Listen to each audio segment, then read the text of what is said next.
Bonjour, brisons la glace et faisons connaissance. Vous est-il déjà arrivé d'être embarrassé par une question anodine? Vous savez, celle qu'on pose l'air de rien, justement pour faire connaissance. Êtes-vous marié? Avez-vous des enfants? Quel âge avez-vous? Vous faites quoi dans la vie? Moi, il y en avait une lorsque j'étais enfant qui m'était particulièrement difficile. Une de ces questions anodines à laquelle tout le monde répondait facilement, mais pas moi. Combien as-tu de frères et sœurs?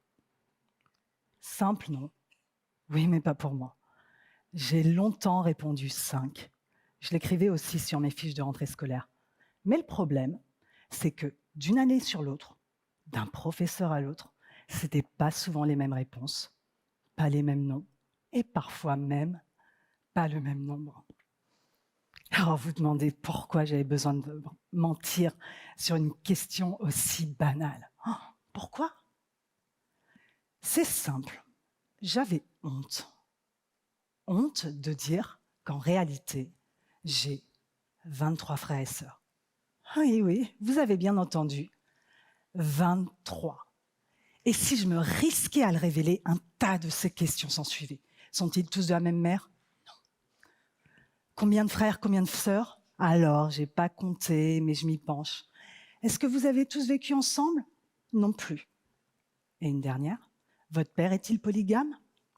Alors, pas officiellement. Bref, une foultitude de questions. Et je devenais cette bête de foire, cette out of the box, celle qui ne rentrait pas dans les cases. Oh, j'étais si honteuse. Oh, moi, cette out of the box, si honteuse, si humiliée. Et j'avais qu'une envie, c'est disparaître au fond de mon lit. Ayant grandi en France, je reconnais que c'est hors norme. Jusqu'au jour où j'ai réalisé que c'était une force. Ce qui, pour les autres, était une question banale, traitée en à peine 2 secondes, était pour moi une aubaine de faire de cette question, simplement posée sur la forme, une réelle argumentation sur ma culture, mes différences, ma singularité. Et cerise sur le gâteau, ça m'a même évité des sujets complexes en entretien de concours. Bref, c'est comme ça. Je suis née quelque part. On ne choisit pas ses parents, on ne choisit pas sa famille. On ne choisit pas non plus les trottoirs de Manille, de Paris ou d'Alger pour apprendre à marcher. Être né quelque part. Être né quelque part, pour celui qui est né, c'est toujours un hasard. Un hasard. Et pour autant, est-ce que cela va m'empêcher d'arriver là où je veux aller? Durant ces quelques minutes, je vais vous distribuer les cartes de ce que je crois être les bonnes pour déjouer les pronostics de sa destinée, pour devenir ce que nous voulons être, indépendamment de là où nous nous sommes nés. À n'en pas douter, j'ai eu de la chance dans mon parcours. La chance des succès inattendus, des rendez-vous hasardeux. Mais cette chance, n'était-ce qu'une question de chance? Ah ça non, j'ai travaillé d'arrache-pied. Il n'y a, je crois, pas de secret à la réussite, si ce n'est le travail, l'audace et la ténacité. Vous êtes issu d'une minorité, quelle qu'elle soit. Vous venez d'un milieu défavorisé. Vous êtes une femme comme moi.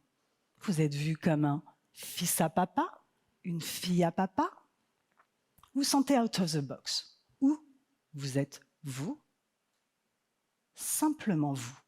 Eh bien, la recette est la même. Alors, il vous faudra parfois sans doute doubler les doses. Et je sais de quoi je parle. Rien ne me prédisposait à la vie que je mène aujourd'hui. Enchantée. Je m'appelle Tania Gombert, j'ai 42 ans. Je suis cadre dans le secteur des assurances et j'ai, dès l'âge de 30 ans, intégré les instances de direction. Alors, je suis la maman des 2 plus belles petites filles du monde, et puis intelligente, et puis sublime, et puis je suis objective. Je vis avec un homme merveilleux au sein d'un couple dans lequel je cultive allègrement mon incompétence ménagère. Ah, j'ai de la chance, hein. Mais ça n'a pas toujours été ainsi. Et malgré mon éveil brutal sur l'inégalité des chances, je ne crois pas au déterminisme. Je crois en la détermination. Non, tout n'est pas joué, tout n'est pas déterminé dès sa naissance, de par sa filiation, de par ses gènes ou de par ses croyances. Croire en cela, c'est croire au fatalisme du déterminisme. Selon vous, quelle était la destinée d'une petite fille née à Madagascar, d'une mère jeune, seule et sans un sou? Alors, naître à Madagascar, c'est naître dans l'un des pays les plus pauvres au monde, tristement connu pour son tourisme sexuel et pour la prostitution des jeunes femmes. Alors je vous le redemande, quelle était ma destinée?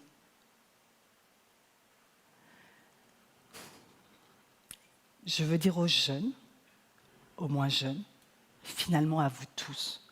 Vous, un jour, qui avez entendu un « tu n'y arriveras pas » ou un autre « ça n'est pas ta place ». Personne ne va te la donner, ta place. Cette place, tu la veux? Tu y visualises ton épanouissement? Alors, prends-la. Enfonce les portes, contredis les mauvaises langues, ose hausser la voix, ose dire qui tu es, ta culture, tes différences, ta singularité. Et c'est cette attitude combative qui vient jouer un mauvais tour au fatalisme du déterminisme. C'est la détermination. Alors vous me direz, Tania, c'est bien beau, la détermination, c'est moquer du déterminisme, et so what? Mettons les cartes sur table. Voilà ce que j'ai appliqué et que j'aurais aimé qu'on me dise. Tout d'abord, apprends à t'aimer. Joue de la carte amour de soi. Oui, j'ai dû tout d'abord apprendre à m'aimer. Apprendre à m'aimer pour outrepasser toutes ces questions de valeur. Alors, c'est peut-être plus facile pour certains que pour d'autres. Mais il faut se le répéter chaque jour. Je m'aime, j'ai de la valeur. Et ce, jusqu'à en être convaincu.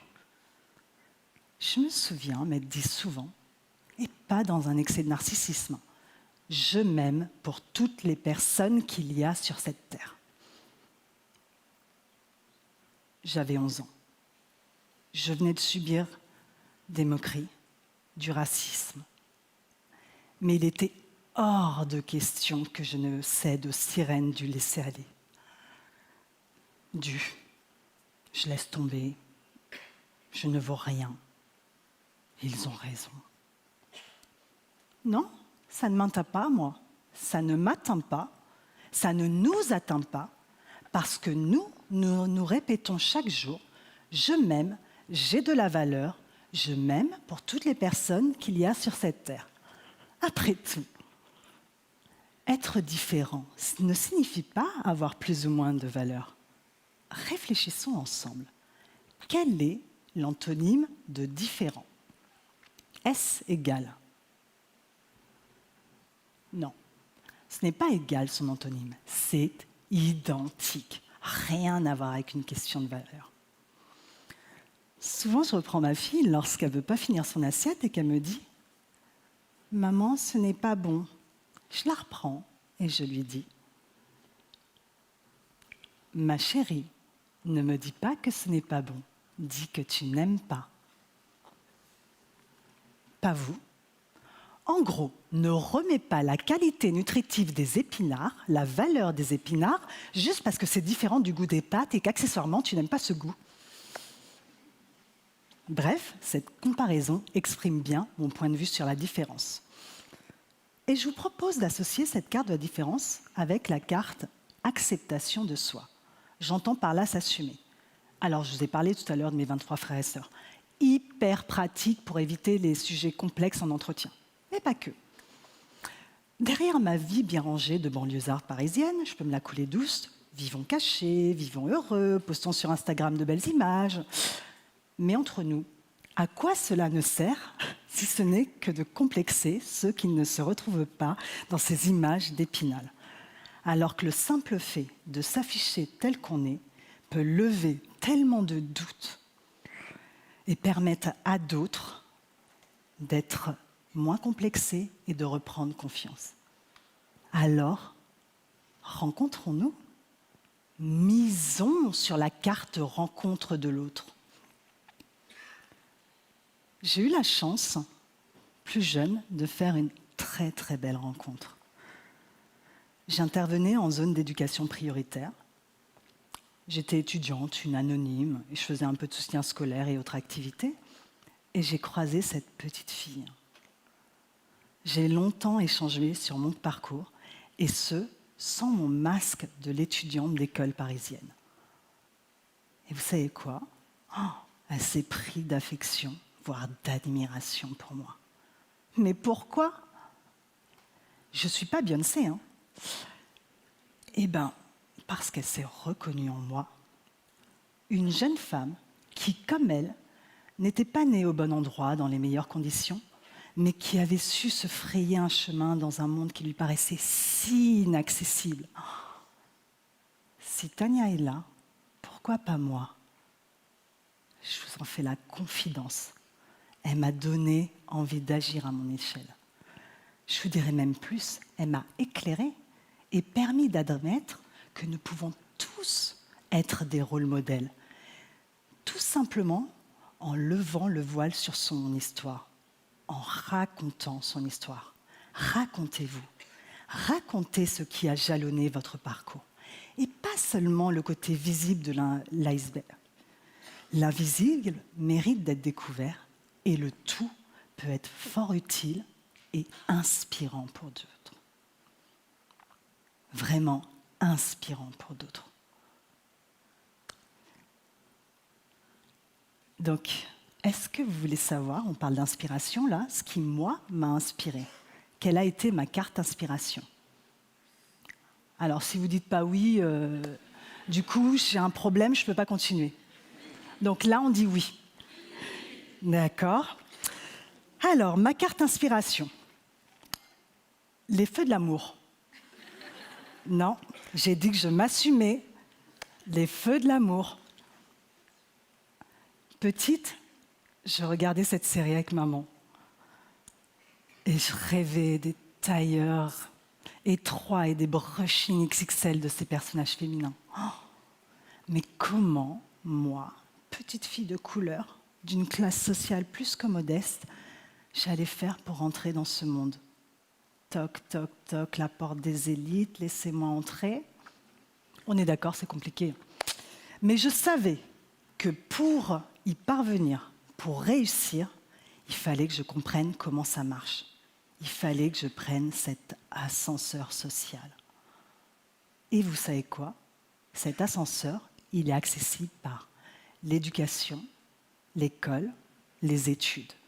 Alors j'ai redoublé d'efforts pour apprendre à parler ce langage des grands hommes, ou du moins les imiter.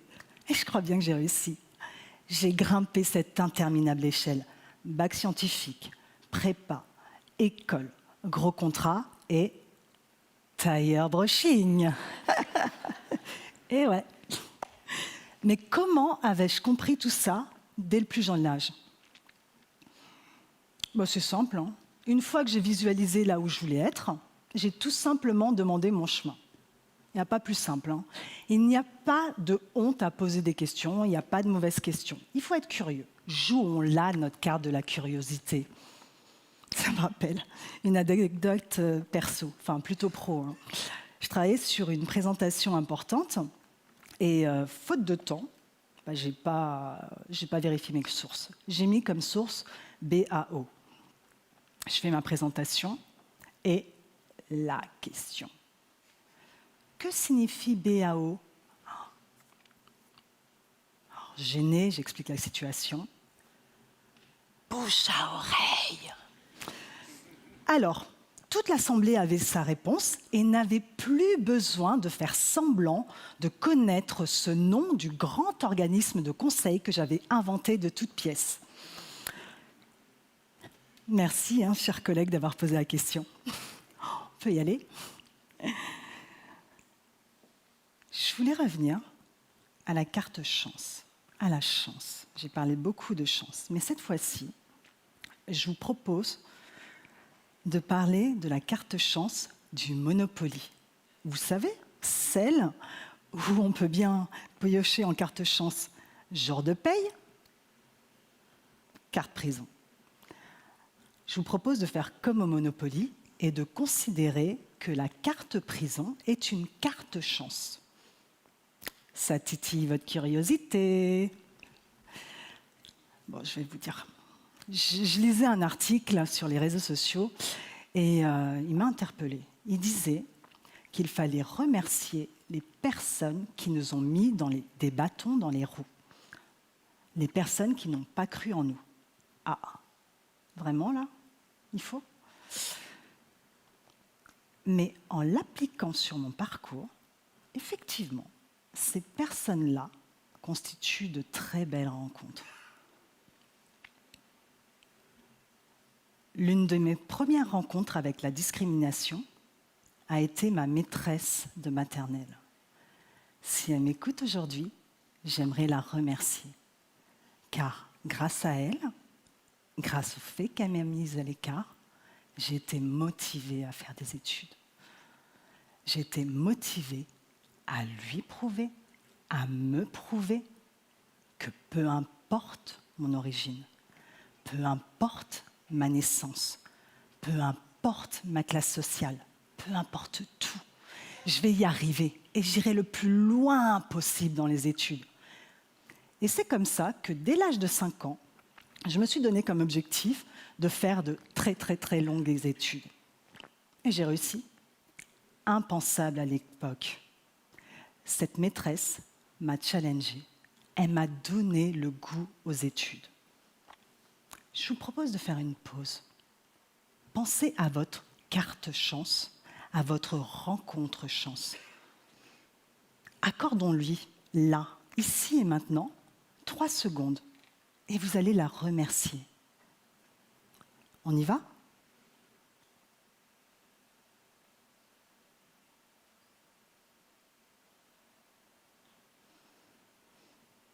Merci.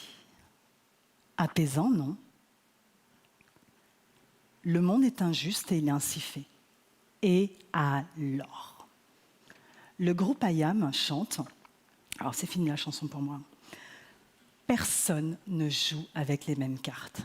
Je ne dis pas que les miennes étaient les pires. Non, ce n'est pas le but de mon intervention. Je ne suis pas là pour vous exhiber le château que j'ai fait avec mes cartes. J'en suis très fière, oui. Mais je sais aussi qu'il est fragile, que rien n'est acquis. Mais c'est aussi cette fragilité qui en fait sa beauté. Je suis là pour vous montrer que vous avez toutes les cartes en main, aussi mauvaises qu'elles puissent vous paraître. L'essentiel est bien souvent invisible pour les yeux. Ouvrez-les un peu plus pour apercevoir votre essentiel personnel, pour trouver votre équilibre. Entre nous, ne vous êtes-vous jamais demandé quelles étaient les cartes de votre voisin ? Tout semble lui réussir à lui. Mais à quels critères correspond-il ? Auxquels ne correspond-il pas ? Ça en fait tout un monde. J'ai l'intime conviction que personne n'a le jeu de cartes parfait. Allez, je vous donne un défi. Demain, demandez à votre voisin de vous dévoiler son jeu de cartes. Et vous verrez qu'avec ces cartes, qu'avec vos cartes, qu'avec nos cartes, nous avons tout en main pour construire le château dans lequel nous rêvons d'être. Tu peux aussi être cette rencontre éclairante, ce petit raz-de-marée qui fait déborder sur les vies des flots de bienveillance. Ces petits coups de pouce qui n'ont l'air de rien, mais qui peuvent tout changer. C'est pourquoi je te propose d'être à notre tour cette petite voix qui répétera sans cesse. Vas-y, fonce, sois fier de toi. ta singularité est ta force et non ton fardeau. C'est OK de penser out of the box. C'est OK de te battre pour qui tu veux être. C'est OK de te lever et de tout casser. Tu as de la valeur, ne laisse personne te convaincre du contraire. Construis de tes cartes le plus solide des châteaux personnels. Fais de ta vie une ode à la détermination, à l'audace, à la chance, aux rencontres, à l'authenticité, à l'assurance, à la pensée positive. Car après tout, notre point de départ ne détermine pas notre point d'arrivée.